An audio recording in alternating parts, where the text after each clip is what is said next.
At dahil nga marami nag-comment sa atin sa mga bagong followers natin sa table skirting for the beginners, ito nga yung mga simpleng design sa single pleats. Pwede kayo magawa ng single pleats, candle design, arrow na design mga idol na pwede nyo rin siyang lagyan ng butterfly design, alternate, depende sa setup nyo mga lods.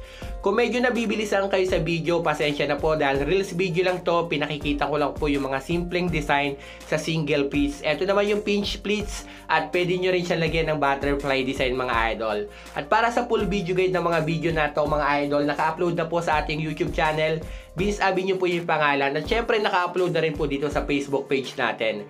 Ito naman yung arrow pleats na meron siyang butterfly design. At ito naman yung pinch pleats mga lods kagaya ng sabi. At para po sa full video guide ng mas mabagal, pamula part 1 hanggang part 5 mga idol is naka-upload na po to sa ating YouTube channel. At syempre naka-upload na nga rin to sa ating Facebook page dito po mismo. Dahil nga reels video lang to mga lods, pasensya na kung medyo mabilis lang.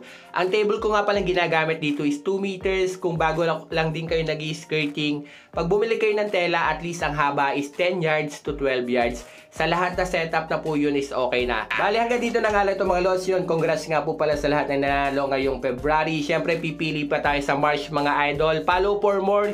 Siyempre para makasali, huwag nyo kalimutang i-share. Hanggang dito na nga lang po. Maraming po salamat.